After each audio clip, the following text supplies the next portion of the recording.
नमस्कार दर्शकों, divine speaks में आपका स्वागत है। आज के वीडियो में मैं आपको साउथ वेस्ट डायरेक्शन के बारे में कुछ जानकारी दूंगी। नॉर्थ ईस्ट और साउथ ईस्ट के बाद अब साउथ वेस्ट डायरेक्शन के बारे में मैं आपको बताऊंगी। ये एक सब डायरेक्शन है और इसकी विस्तृत माहिती इस वीडियो में हम देखेंगे।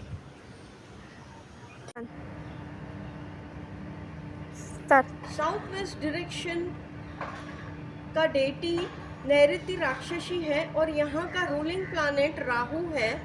साउथ वेस्ट डायरेक्शन स्टेबिलिटी दिखाता है क्योंकि यह पृथ्वी तत्व अर्थ एलिमेंट का डायरेक्शन है। तो साउथ वेस्ट डायरेक्शन किसी भी तरह से डिस्टर्ब हो तो पर्सन की स्टेबिलिटी डिस्टर्ब हो जाती है। और राहु यहाँ का रूलिंग प्लैनेट होने की वजह से यह डायरेक्शन बहुत ज़्यादा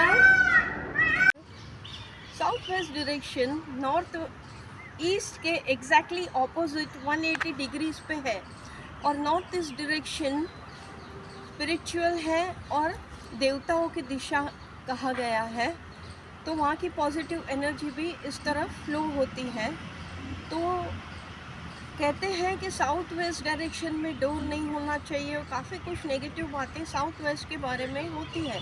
लेकिन साउथ वेस्ट डायरेक्शन अगर स्टेबल और स्ट्रॉन्ग है तो बेशुमार धन दौलत दे सकता है, क्योंकि यहाँ का लॉर्ड राहु है और राहु बेशुमार पैसा दे सकता है और राहु इल्लीगल चीज़ों का भी कारक है। तो जिसकी कुंडली में राहु स्ट्रॉन्ग है उनको साउथ वेस्ट का दरवाज़ा भी चलता है। ऐसा मान्यता है कि साउथ वेस्ट का डोर नहीं होना चाहिए, लेकिन कुछ लोगों के लिए साउथ वेस्ट का डोर बहुत सारी धन दौलत लेकर आता है। और इल्लीगल काम जो लोग जिस काम से जुड़े हैं, जैसे कि कैसीनो, बार या कोई भी 2 नंबर का काम साउथ वेस्ट डायरेक्शन में जब किया जाता है तो बहुत ही सक्सेसफुल होता है।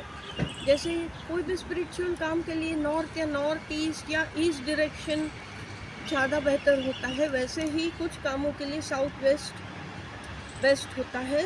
और साउथ वेस्ट डायरेक्शन इतना अर्थ एलिमेंट से जुड़ा होने के कारण बहुत स्टेबिलिटी लाइफ में दे सकता है।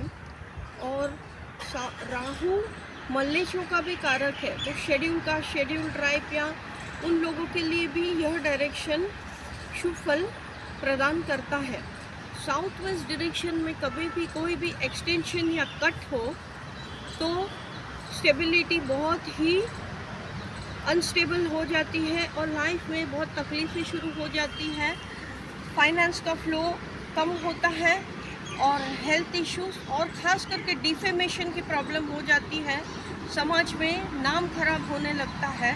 तो इस चीज़ को चेक करना चाहिए कि साउथ वेस्ट में कोई कट या फिर एक्सटेंशन ना हो। अगर ऐसा कुछ है तो रेमेडी से उसका सॉल्यूशन किया जा सकता है, लेकिन बिना ट्रीटमेंट के अगर उसे रखें तो लाइफ में प्रॉब्लम शुरू हो जाती है। कॉपर का डिवाइडर आता है वास्तु में जिसमें पिरामिड होते हैं, तो ऐसा कुछ लगाकर उसका कट या एक्सटेंशन का प्रॉब्लम सॉल्व किया जाता है। और यह जैसे नॉर्थ ईस्ट डायरेक्शन भगवान की दिशा है और उसके एग्जैक्टली ऑपोजिट 180 डिग्रीज पे साउथ वेस्ट डायरेक्शन पितरों की दिशा है। तो नॉर्थ ईस्ट में हम भगवान के फोटोज़ लगाते हैं, वैसे ही साउथ वेस्ट को अगर आपको सजाना है या डेकोरेट करना है, वहाँ पे दिया लगाना है, तो आपको not same but north east से थोड़ा अलग है। लेकिन ऐसा नहीं है कि वहाँ पर कुछ भी डेकोरेशन नहीं किया जाता। वैसे तो साउथ वेस्ट ओपन नहीं रखा जाता, उसमें हेवीली लोडेड रखना चाहिए और वहाँ पर कोई भी अंडरग्राउंड वाटर सोर्स नहीं होना चाहिए। और साउथ वेस्ट में दिया जलाना है तो तिल के तेल का जलाए रख सकते हैं, क्योंकि ये पितरुओं का है। और वहाँ पर कुछ वॉल पेंटिंग या पिक्चर्स लगाने हैं तो माउंटेन्स, हेवी रॉक्स और उस टाइप की फ़ोटो से साउथ वेस्ट की वॉल को सजाया जा सकता है।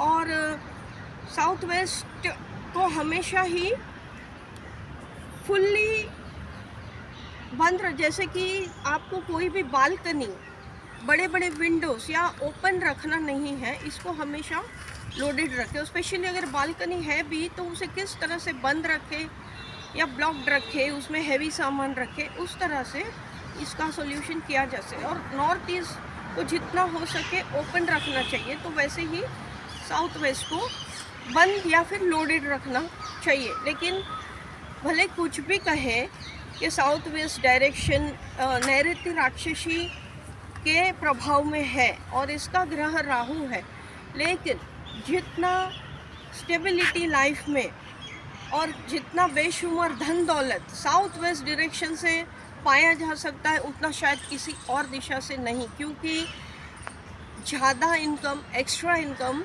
साउथ वेस्ट से ही आता है और वह राहु दे सकता है, क्योंकि वहाँ पर 2 नंबर के काम का वो डायरेक्शन है। तो जिसको साउथ वेस्ट डायरेक्शन की एनर्जीज और स्टेबिलिटी मेंटेन करनी आई, उसकी किस्मत में कभी भी पैसे की कमी नहीं रहती। तो दर्शकों, आपको वास्तु रिलेटेड कोई भी क्वेरी हो या फिर कोई रेमेडी करानी हो और दूसरे किसी डायरेक्शन रिलेटेड आपको कुछ भी पूछना हो, तो आप मुझे कमेंट में ज़रूर लिख सकते हैं। उम्मीद करती हूँ आपको यह जानकारी पसंद आई होगी। अगले वीडियो में फिर मिलेंगे, तब तक के लिए धन्यवाद।